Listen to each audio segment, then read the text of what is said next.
East of the Rockies, you're on the air. Hi, Art. This is Brian. Hi, Brian. Hello. You didn't disconnect me before, did you? Were you on earlier tonight? No, not, towards the end of the last hour, you said, East of the Rockies, you're on the air, and your voice was immediately replaced by the operator saying, your party has not connected. Oh, well, see, as you can now tell, I don't screen calls. So right. What happened, obviously, was that I answered the phone just at the very instant that you had been ringing as long as they were going to let you ring. Yeah.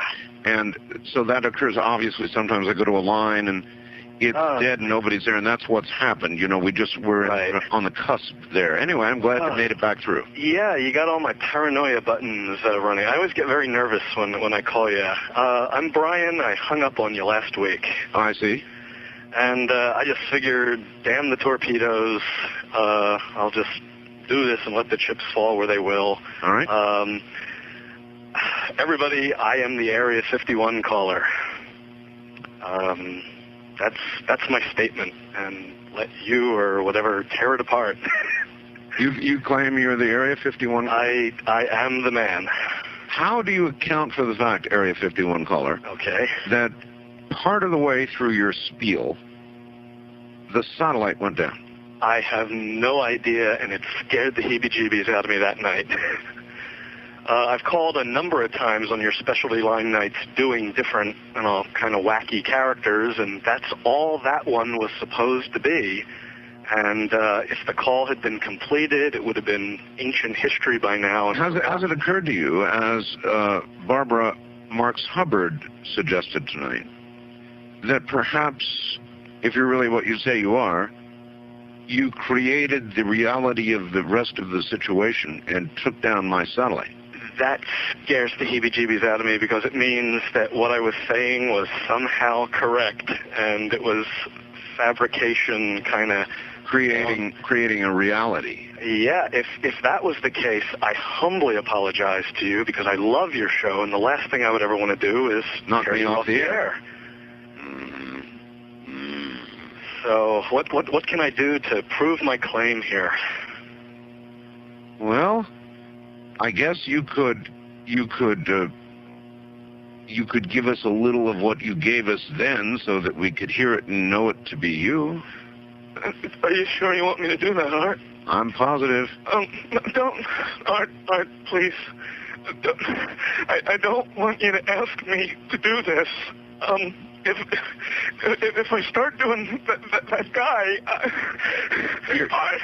You're right about that. Now, let's just take that little sample that you just gave us, so that we don't alter some sort of hard little reality here at the end of the program, and we'll let the callers be the judge. Okay. All right? I thank you for this opportunity. This has just been driving me bananas for months, and I didn't know what you wanted me to do. I knew it was very difficult for me to prove to you. But I just thank you for your patience in dealing with me up to this time. All right, it's quite all right. Thank you. Fritz in Phoenix, as a matter of fact, called and said, oh, yes, that's him. Somebody else said, oh, no. Now he has done his little Area 51 caller IMO, or the real thing, depending on what you think. And so we'll leave it up to all of you. That is what you think.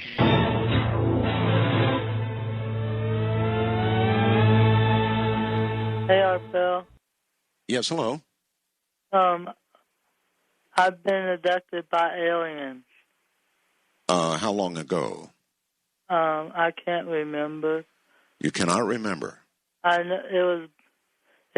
think it was about 2 or 3 years ago. 2 or 3 years ago. And do you recall what they did? They took me while I was sleeping. I woke up in their ship, and they started talking. And they said, do you recall what they said to you? They asked them, did they mean any harm? They said, no, they didn't. And then they put a probe up my nose. Up your nose?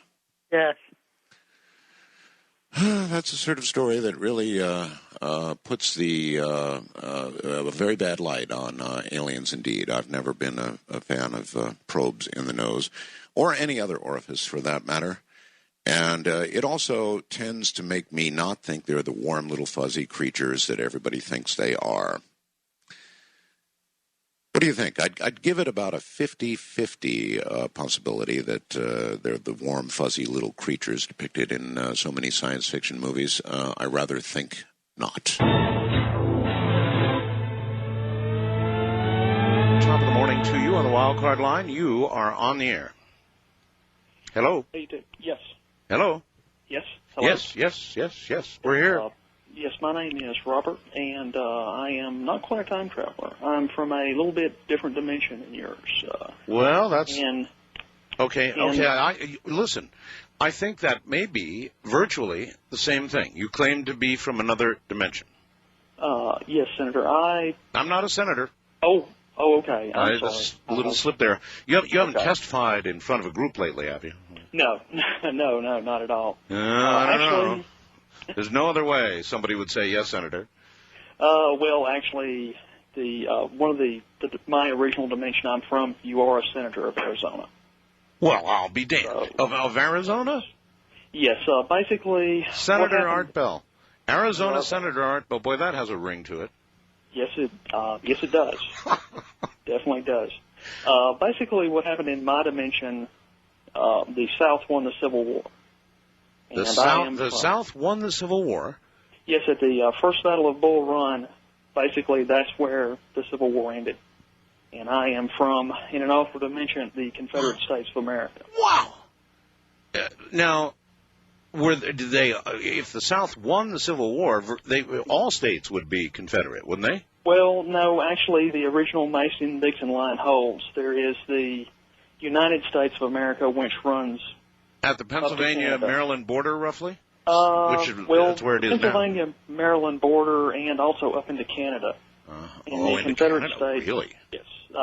Shortly after that, basically, Lincoln resigned. I loved watching your Civil War. A couple of years ago, you had the PBS special, and it was a big hit in our dimension because it was something that, we never thought that had been possible. But so that special appeared in your dimension as well.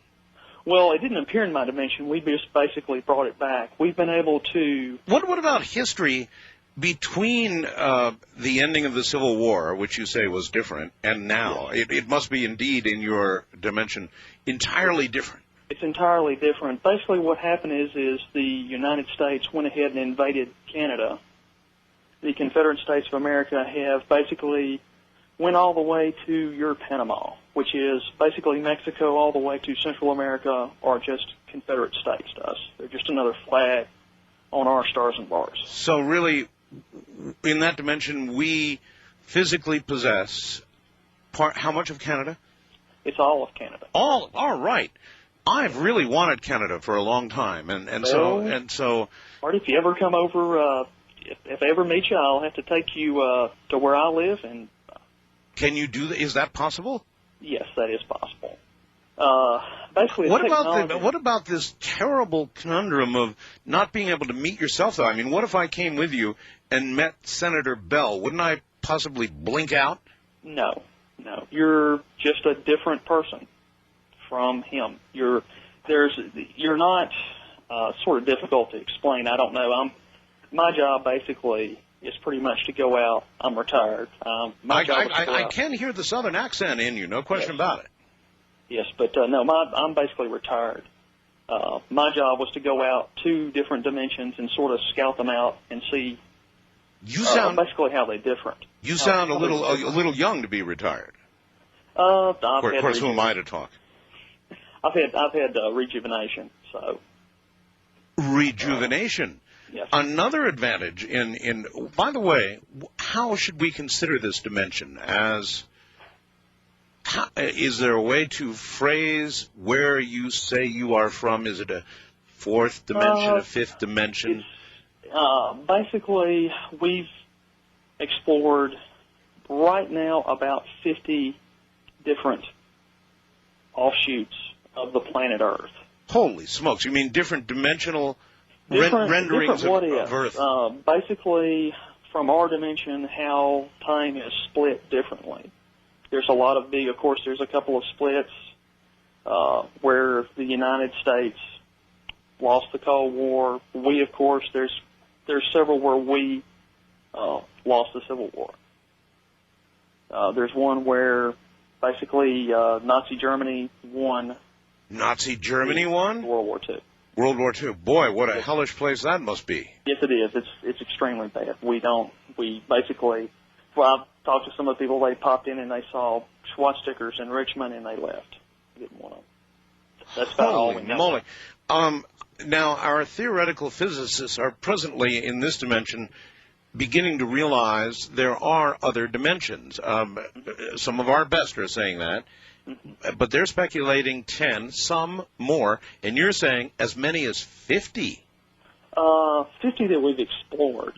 There are a lot more. We didn't find, basically, we found part of this technology in Europa, which has an intelligent race. I don't know if it has it here. We haven't really got to the point where we could explore. We're very curious about Europa in this dimension, thinking it might have some form of life, but probably fairly primitive. Well, this is, I don't know quite how to explain it. This dimension's probably, it's fairly dangerous to go to. The one we're in, you're talking about yes. the one? Yes, the one that we're in currently, Senator, yes. Stop with the senator stuff already. Okay, all right. I'm not a senator in this dimension. Okay. And I don't much have respect for a lot of them either. Okay, well, then I apologize. So, in fact, it worries me to even think that I might be one in another. Okay. But Arizona would be a good state. It's a very nice state. Anyway, this is no kidding on this dangerous dimension stuff. I mean, I'm reading this environmental news, and the ozone layer is getting gigantic to the point where they say it's going to be affecting us up north here the way Australia is affected. The ocean is warming. The storms are getting worse. Things are going to hell in a handbasket, really. Well, we're concerned about that, and we're also concerned about, I guess, how conspiratorial the United States government is. Oh, we are so conspiratorial. It is. Even my listeners, believe me, my listeners are so conspiratorial. Yes. I am too. I am too. Now that I think about it, but why are you here? Basically, like I said, I'm here to basically to scout out different areas to determine whether or not to actually present ourselves to governments. That's one of the things I do. Do you think that's a good idea, or do you think that's a danger? No, not such a good idea. It's a very dangerous idea. Here, to basically say that I'm from the Confederate States of America. That's going to get you in trouble right away. It's going to get me in trouble. We did settle the slavery issue when Robert E. Lee was president. So you're saying then that the Confederate States did not maintain slavery? No. Perhaps a longer period of time, but not. It basically it went away. He had what was called a Lafourche plan, which slaves were able to buy their freedom, and they had a choice of going back to Liberia or staying here. And if they stayed here, they had to basically move out of the state that they were originally enslaved in. And at that time, we were basically annexing Mexico, and there was a lot of land down there. So, boy, in your dimension, we have a lot more land. I mean, we swallowed Canada in one quick bite, and then a lot of Mexico as well, huh? Well, the Confederate States took Mexico. We took Mexico, and then what you call the United States took Canada. Yes, sir. So you all were rebels with a real cause. Yes, we were. I guess now bunch of land grabbers is what you are. Well, that was quite a while ago. I know. That's what they say here too. So, what is the future for this dimension? Is it a rosy one or? I don't know. Kind of a poopy one. I guess the thing that we're most surprised about, since we went to a lot of dimensions with this level of technology, is the lack of space travel that you have done. I've seen other, I've seen other areas with the same tech level or the same technology that you have, and they have already have a colony on the moon.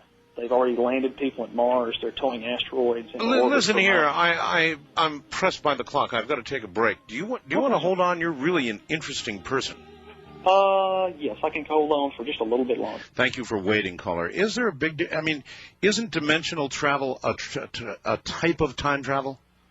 Not as far as our scientists can tell. No, not really. What happens is, I guess time is same. When I go back to my dimension, it's the same time as it is here. So time is linear in each different dimension. Yes, as far as we know. I guess one thing. So that means Art Bell, the talk show host, and Art Bell, the senator, do they live to be different ages? Yes, they can. I mean, I know of you, at least in one other dimension, where you host you're not going to believe this, you host a talk show on the moon. You are basically broadcast from the moon. From the moon. From the moon. Basically, I would entertain that option if it were given to me. Listen, there's somebody who would like to ask you a quick question. On my international line, where are you calling from? Hi, my name is Larry. I'm calling from Sudbury, Ontario, 300 miles north of Toronto.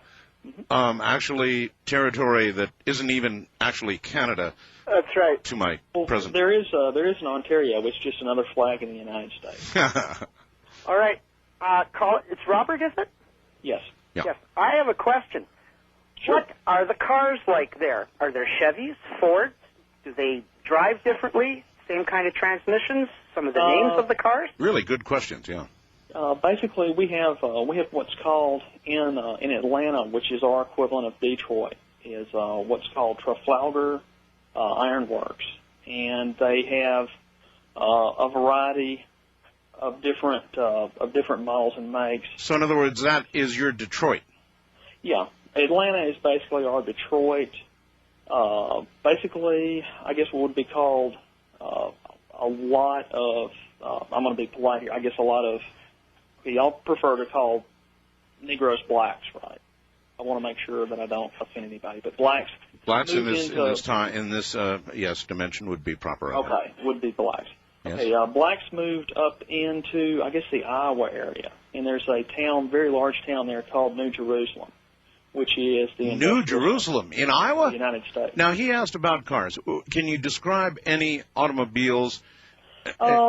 Pretty much they would be the same. Ours mostly run on electric. We don't have a lot of diesel. Figures. We in the South prefer a big muscle car. How can you have a muscle electric car? Well, I guess you could if you had enough electricity. Do you have gasoline at all? Yeah. Do you? What? Hello? We lost him. We lost him. He's gone. He's gone. We lost him. He said out of gas. He said he only had 10 minutes, and I guess that's true. His 10 minutes are up. But I love questions like that, Art. Well, so Detroit is virtually in Atlanta, huh? Yeah, interesting. I also wanted to ask him about trains and aircraft. How would you guys feel being consolidated as U.S., never having been? Well, if it was the natural evolution of history, I mean, it would be fine. You know what I mean? As long as you don't force the issue. I mean, if that's the way it had happened, well, that's the way it had happened. That's right. We're at the same time, Canada and the United States are both very different. So you wouldn't have that medical very system. Much the same. You wouldn't have that medical system up there. You wouldn't have, but you would have. Well, that medical system is on shaky legs right now. There's a lot of controversy there. I've heard that. Yeah. All right. Well, listen. Thank you very much. Thank you. And you take care. Caller from Canada. Well, in this dimension. And I had heard some talk about this. You know, it sort of bounced off me, and I didn't quite get it. And so I ran over to Matt Drudge's page, because one can always depend upon Matt to have whatever's around. And sure enough, searching the archives and putting in Love Bomb, here it came. Headline, U.S. planned to make love, not war, with GayBomb. That's right, folks. GayBomb. The U.S. military, this has got to be part of the, before I even begin reading, I haven't read the article yet. The headline ought to be enough. Anyway, this is probably some of what you heard last night. You know, being able to modify the genetic code of the human or whatever.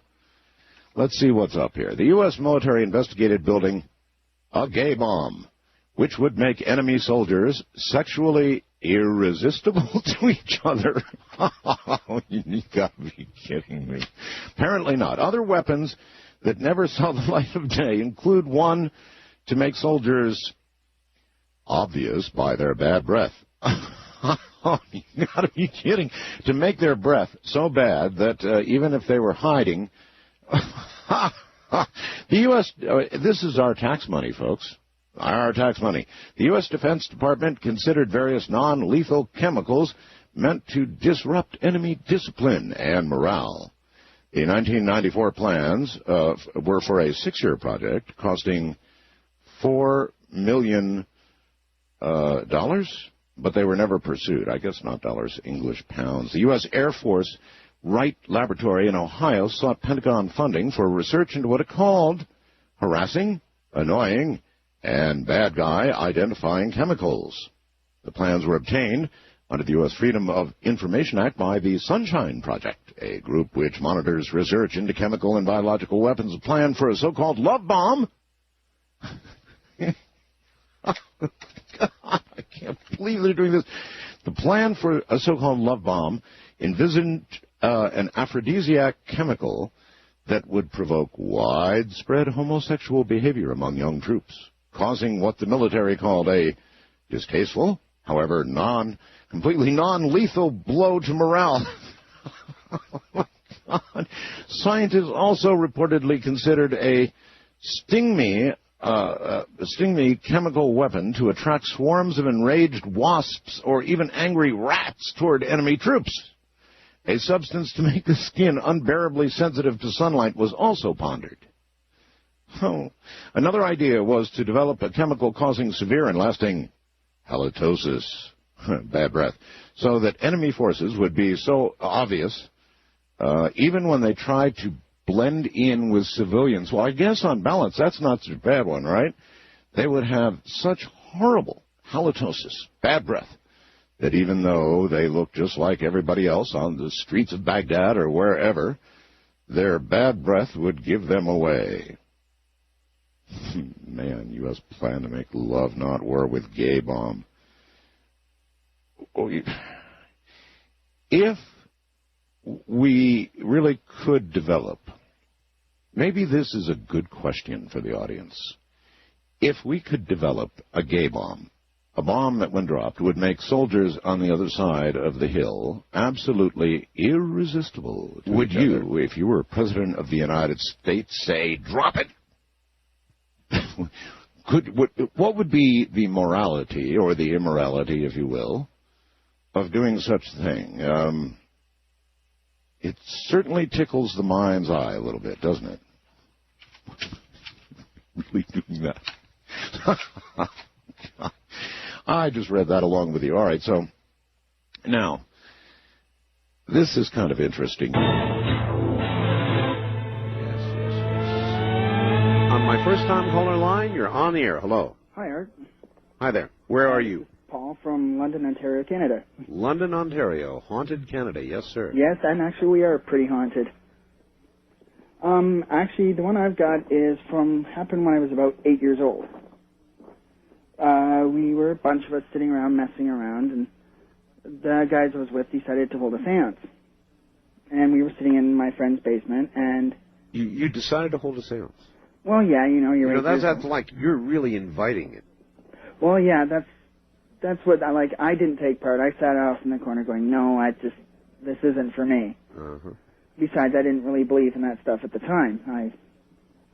After that, I really changed. Halfway through the seance, I kept hearing these strange noises, and we were sitting in his basement, and they just kept going, shh, stop making noises. I was like, well, it's not me. They're like, yeah, sure, just shut up. We're trying to get a hold of this ghost. And all of a sudden, something made me look off in the corner. He had an old TV that his dad was going to throw out sitting in the corner. Well, when I looked, I noticed it started to glow. Mm-hmm. And after a few minutes, it just exploded. The television exploded? Yes. The whole screen blew out, and what did it for me was the fact it was unplugged. Like the thing is, the TV was unplugged. When I looked on top of it, I saw other people have called in before about it, seeing the dark man. The dark man? Yes, I saw a dark. I could tell it was a man. He was sitting cross-legged on the TV, wearing a long coat. He just looked at me, smiled, nodded, stood up, and disappeared. I'd be out of there so fast. Well, the thing is, no one else saw it but me. They were. Well, I mean, yeah, but what about the television? You said the television. Oh, they all saw the TV explode. His mom came downstairs yelling what happened, and we were just nothing. Like, I couldn't tell her. Well, there was someone on top of the TV made it blow up. Mm-hmm. First of all, a television under no circumstance, sitting there, sedentary, not plugged in. Televisions do not explode, period. Oh, I know that. Even plugged in ones. That'd be it for me. Well, the thing is, like, for me, you'd think you'd be scared, but I was just looking at it going, okay, that was odd.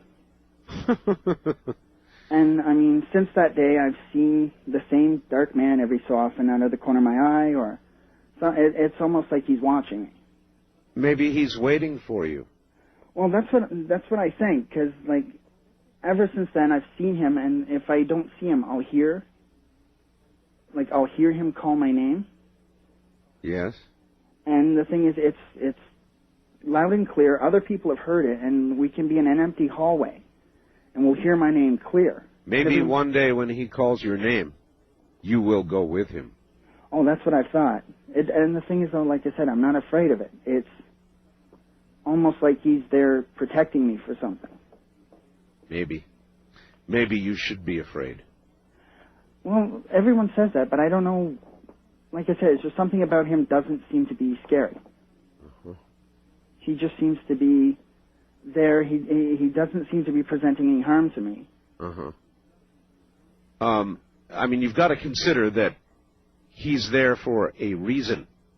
Oh, that I'm pretty sure of. I mean, it was since that day I've started seeing other ghosts as well, so. I understand. All right, well, I appreciate your call. I'm a little hesitant to suggest to you that you may be associating with somebody who is going to take you from where you are now to where you will eventually be. Wildcard line, you're on the air. Hello.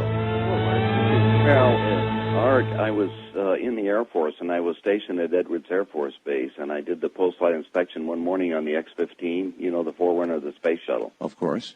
And it lands out there, you know, on the dry bed, and it's really just a rocket with skids on it. Right. Anyway, when I finished doing the inspection there on the north end of the, you know, the desert runway, there's a couple of hangars that I was just kind of curious. I hadn't been in them because I'd worked on the main base, but I was cleared for top secret so I could go anywhere I wanted to. Anyway, I just took the Jeep and went up to one of the hangars and walked inside, and I'm looking at this circular disc about 20 feet or so across, and it was silver in color. I didn't see anything unusual except it didn't have any seams, but it was a round craft. This is something just sitting where at Edwards? Inside the hangar at Edwards Air Force Base. Inside the hangar? Right, inside. Okay. Anyway, my curiosity, I'm 10 feet away from the craft, so I drive back to my, back to the office, basically, and then I'm asking my commander if I can work on the round craft. What did you do in the Air Force, George? Oh, I was in the airborne communications. I had spent a year going through aircraft communication school, and my job was to do the flight line at that point at Edwards Air Force Base. Were you enlisted or an officer? No, I was enlisted in the Air Force. Uh-huh. Why would you think that you would be allowed to see an alien craft? I mean, or get anywhere near it? Well, it just happened to be one of those things when I went inside and looked at it. Now, they didn't tell me it was an alien craft. What they told me, it was an ion-powered craft designed by Sikorsky for use in outer space. Now, and I accepted that, Art, frankly. It made sense to me. So when I asked my commander if I could work on it, and he says, you can't.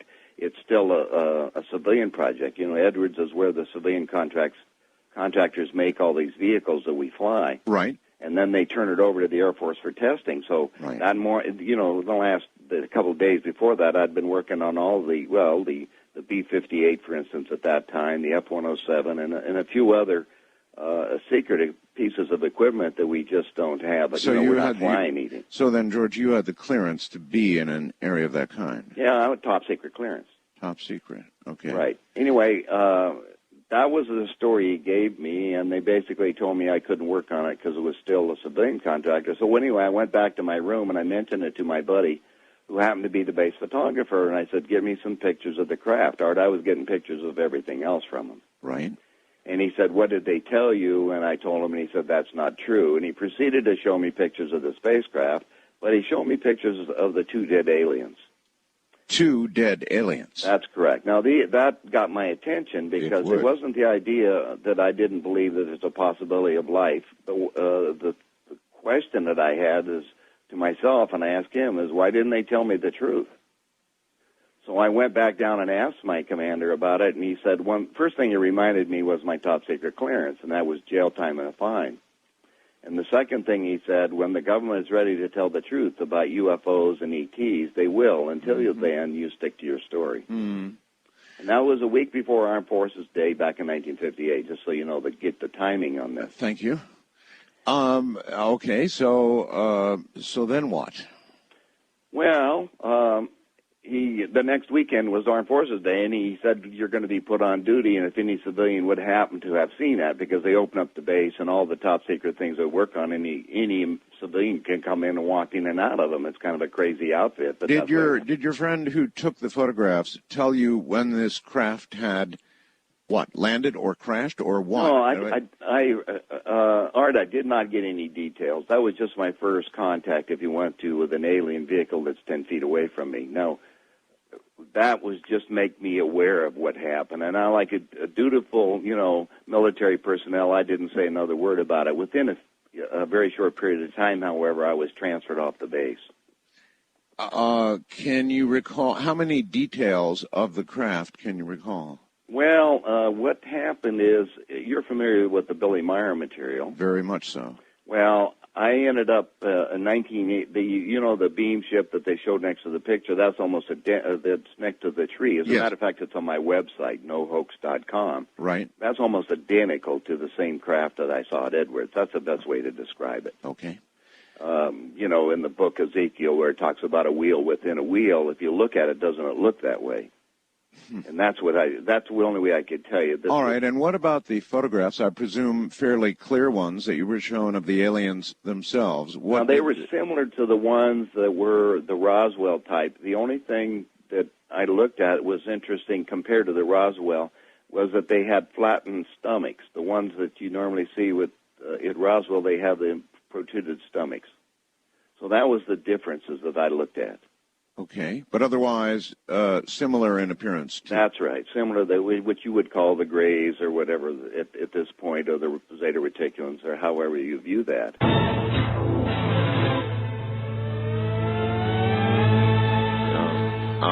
Wildcard line, you're on the air with Peter. Good morning. Good morning, gentlemen. Hi. This is Cap from near San Francisco. Yes, sir.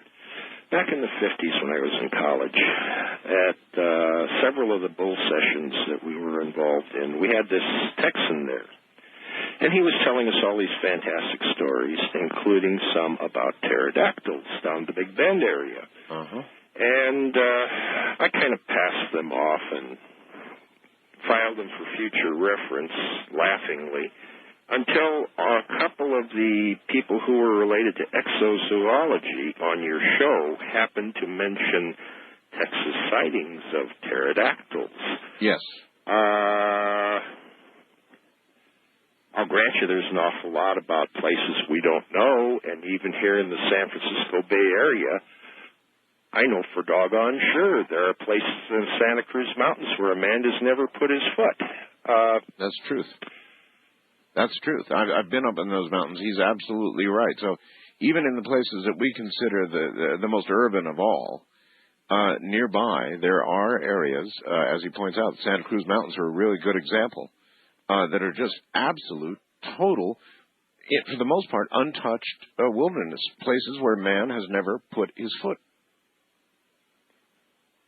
Peter? The pterodactyl thing is fascinating to me, especially because tonight someone actually emailed me an image, and I'm sure you've probably seen this one. I had only ever seen sketches of this. It appears to be some Civil War soldiers with what look like a downed pterodactyl lying on the ground in front of them. You know, I don't think I have seen that. I know your wife is with you during the show tonight, isn't she? My wife? Or assistant or some female. Well, she could get on the line if you like. No. What I was asking is, perhaps you could email me that photograph. Oh, sure. Okay. Can you send that over to me? Yes, we could do that. All right. Let me clear my email box right now. It's artbell@mindspring.com. Okay. Because I don't think that I've seen what you're talking about. Okay. Well, we'll work on that. All right. Wildcard line, you're on the air. Hi, Art. How you doing? Okay. Okay. Well, I had a story that happened about 24 years ago. I was living in a rooming house, and the lady that owned the house was 89 years old. She lived in the front part of the house.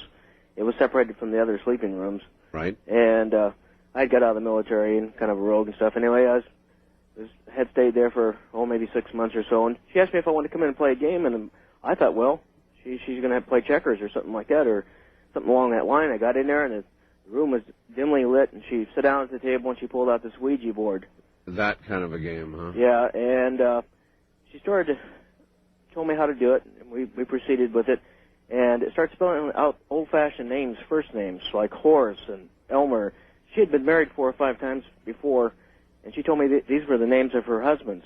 And the more we played it, probably went on 45 minutes to an hour, the faster that would go across the board, that little triangle-shaped thing would go across there. Yes. At the point, it was almost flying off there. At one point, she had some tea there. She asked me to go to the kitchen and get a cup. And I went to the kitchen and opened the door, and this is no lie, she had hundreds of cockroaches crawling all through her cabinets. And she had honey in jars where she said she was catching them. And so I had enough of that. I didn't want any tea or anything else. I went back, and we continued to play that game. But it turned into, I just felt real eerie, like the hair was standing on the back of my neck, and that it got so out of control that triangle little deal that we were working would just fly off the table just about. So that was a pretty scary. My friend, that would be it for me. I've got to go. We're at the top of the hour. Oh my God. Line 1, you're on the air. Hello. Hello. Hi, Art. I got a strange story. I used to live in Taiwan. Oh, yes. And a friend and I had were moving into an apartment. And the apartment had 1 bedroom, and there was 2 of us. So we had them put in a wood partition in the middle. Mm-hmm. And one night we had come home kind of late, and we had getting ready to go to sleep. And he was in his bed, I was in my bed, and we heard these noises, these strange noises, like somebody was throwing BBs on a like a refrigerator, a metallic sound. Sure. And I can imagine BBs on a fridge. Anyway, I said, cut it out, and he kept telling me to cut it out. We were blaming each other. Right. So I didn't think anything of it, and all of a sudden I kind of see my friend, and he's sneaking around this wood partition. The lights are out. Yes. And I'm trying not to laugh because, I'm kind of hiding under the covers, and I see him coming around here, and I'm saying, well, as soon as he gets to the bed, I'm going to really scare this guy because he doesn't even know I'm looking at him. And so he gets to the bed, and I throw up the covers, and I, scream at him, and I hear my friend in his bed say, Tony, cut it out.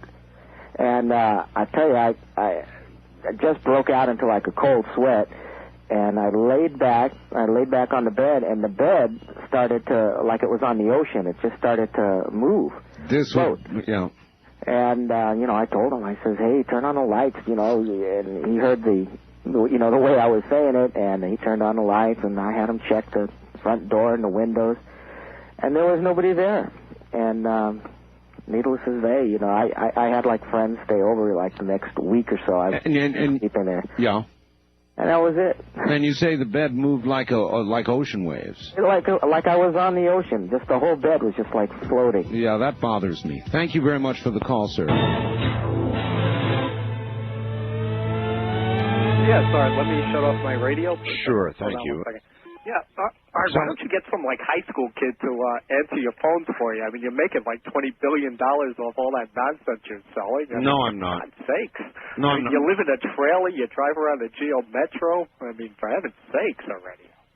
Yeah, and what happened with Cal Ripken? How come you didn't bring him up at all? Cal Ripken? Yes, Cal Ripken Jr., the Iron Horse. Yes. I don't hear you mention maybe the greatest feat in baseball history. I don't hear you bring that up. That's because I'm bored by baseball. I think baseball is boring as hell. Oh, but having some lunatic on from Australia telling me about Martians and stuff, that's real interesting. I don't think he mentioned Martians. Well, whatever. I mean, it's the same old thing, you know, every time with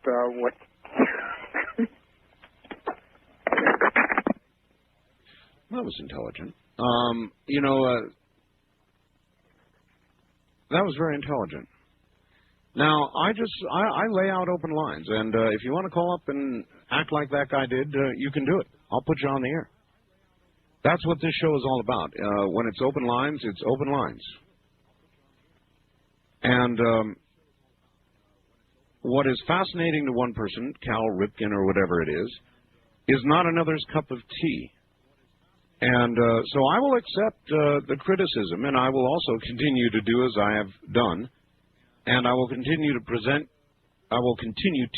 you with things that may challenge you, may make you angry, may make you sound like that last caller.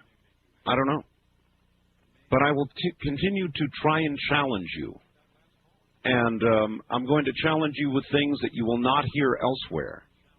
And if I take shots for that from this guy or anybody else, well, that's all right. That's what I'm here for.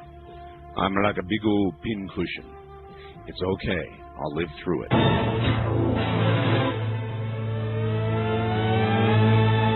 Yeah, hi, Art. This is Ken in Las Vegas. Hi, Ken. Welcome back. Thank you. You know, one of my favorite guests that you have on your show is David John Oates. Uh-huh. And, you know, most of the time he's been really good, been very accurate in doing the reversals. But, however, my friends and I, who are very serious reverse speech people, yes, have to take issue with his findings regarding that Area 51 caller who allegedly knocked you off the air. Yes. I want to tell you that from my reversals, and I got the tape, and I'm willing to sit down with you and also take on Mr. Oates, to challenge Mr. Oates. I can tell you that from the reversals, that call was staged. And instead, Mr. Oates, when he said... well, what reversal do you have that would prove that? Well, he says... when he says what we're talking about is aliens, Arthur, he said, in reverse, he says, there are no aliens. I want to get through. He said things like, instead of feel the heat, he said, heal the feet. He said stuff, there are lies. Heal the feet. He said, I'm serving it on a ham hock. That's me bull blanking it. And I caught some reversals on you. This a lot of people out there, a lot of serious-minded people, world-class people could confirm it. Listen, I'm open. Here's what you ought to do. Send me, if you're unable to play them, in quality, as David can on the phone, then send me a tape of the reversals, and I'll play them on the air. All right. Well, I already put it on a bulletin board, so on the Fido, the Rhinet, and Absolutely Temporary, and I put all I put my findings on the bulletin board. Well, better yet, though, because only a very small percentage of people can get up there.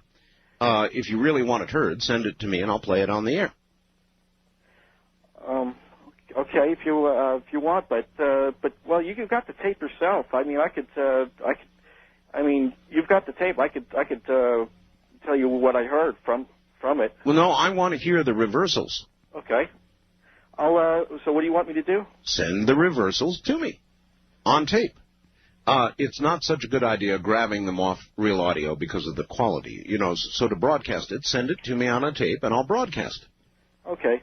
I want to know what Mr. Oates' response is going to be. How about if I and Mr. Oates together, we Look, again, send me the reversals. If they're clear, then, and you really want to get David on and challenge him, we can even do that. But I've got to hear them first. Okay. All right? Will do. All right. I'll look for them, and you know me. I'm willing to do just about anything. Wildcard line, you're on the air. Hi. Yes. Good morning. Good morning, Mr. Bell. It's an honor to speak to you, and welcome back from your trip from Egypt. This is Steve. Hi, Steve. From the Area 51 line and the MIB line and all that. Oh, that's I've got a new Steve, phone. I've got a new yes. phone. How do you like it? A lot better than the old one? Oh, Steve, it is superb. Thank you. I've been ordered to return tonight and actually defend David John Oates. Really? Yeah, the earlier caller. And actually, I do agree. I would like to defend David Oates, but first I think I need to apologize for what I said in reverse about him being a rotten schmuck. So sorry, David. That's all right. People can't control what they say in reverse. I know that. But you and I were talking about the NASA PR men, and I was thinking about them. Yeah. So I think I was talking about them. Well, it could be. And you know where there was the other reversal where I said I beef it up? Yeah. That was the security at Area 51 I was thinking about. Ah. And where I said I make it up at the beginning, I was talking about my name. I was going to use Richard Charles Hoagland's first two names and call myself Ricardo Carlos. Yes. But I couldn't get the Spanish accent right. So I see. And Stole My Life reversal, you know, the Men in Black. Yes. I was thinking about the women in black. See, I tell the men in black what to do, but the women in black tell me what to do, and I was thinking about that. That's what I meant by Stole My Life. And I bet you're interested in Find the Script. Vaguely. Mm-hmm. Find the Script reversal. It was on the other side of the room, and I didn't have it with me. And he had one reversal, David did. It said, I'm arrogant. Mm-hmm. But I was actually thinking in my mind, it was near the end of the call, I was thinking, I'm going to have to be on the air again. And that's why that happened like that. And he said on another reversal that I pierced a big enemy. Mm-hmm. But that was actually me saying, I fear it's the big enemy. And I also can tell you why you were knocked off the air that night. Why? You were knocked off the air by the Supreme Commandant. Of what? Of the Palladian Alliance. She told me all about it and showed me a 3D image of the caller called David from Philadelphia, who should have sent you a package by now. And not that I know of. And well, he will. And he believes it's a hoax now, but he doesn't realize that he has been forced to believe that he hoaxed the call. But the call was timed. His call, he was forced to time his call to when she blacked out the satellite, so that it would create more credibility. So it was definitely a she who did it. Yes, yes, and she wanted me to tell you about Ed Dames and his explanation for the lights over Phoenix. Yes. Since Ed Dames has been in the government, since the time he's left, the government's got new and more advanced remote viewers, and they're so advanced that the government dispatched them out to Phoenix on the day they knew it. Ed Dames and Associates would be remote viewing to find out what the lights were. And these new government advanced remote viewers were able to project images of industrial infrared lasers intersecting each other into the minds of Ed Dames and his associates to cause him and to break the belief barrier and cause him to believe that that's what caused the lie. So you're telling me that Ed Dames was remotely influenced? He was remotely programmed, and I've got all the documents here. I can explain who did it and how, and I can even tell you something about Bill Clinton visiting South America and how he visited those military families down there. You know. All right, well, we'll have to hold it there. We're at the top of the hour. Thanks for all of that info, and we'll have to check with Ed and see what he thinks. Continue and go here to my weird person line. You're on the air. Hello. Hello, Art Bell? Yes. Oh, I just got through. That's great. Okay, just listen to the show. Okay, you're going to have to speak up good and loud. I can barely hear you. Okay, is that better? That's better. Okay. Well, I just want to say in 1980, I took a trip to Wyoming to specifically go aboard a UFO on Pat McGuire's farm. Well, now, wait a minute. why would you think there would be a UFO landing in Wyoming or anywhere else? Well, Mr. McGuire was on television saying that there was on, I think, the old show That's Incredible. Uh-huh. And so myself and a couple of friends went out there and saw what we saw. It's all documented through Dr. Sprinkle at the university. So what did you see? Oh, I don't really want to say, but I saw... Oh, come on now. I saw the equivalent of some bright lights. I'll leave it at that. And they were flying in a pattern that was not fixed-wing or rotary-wing type aircraft. No. You saw a UFO? No doubt, but I don't want to say that because I have no way to prove it other than my own word. Look, a UFO is just an unidentified flying object, and you definitely saw one of those, right? By definition, I did. But you didn't get picked up, you didn't get abducted, you didn't get to ride in one. I'm not sure. Oh? I don't think I did, no. But some strange things did happen. Like what? I don't want to go into detail. There's too many people listening. Well, but you knew that when you called me. Well, it's just something weird to talk about that I did. Well, that's why I have the weird line open. Right. That's so you can't tell me. I could tell you maybe, person-to-person conversation, but not on the air. All right. Well, then I'm going to leave it at that then. You've got to be able to tell everybody, not just me. Got to be able to tell everybody. This is an open radio program. So when you get ready to, make it all public, when you're going to let it all out, well, call me back.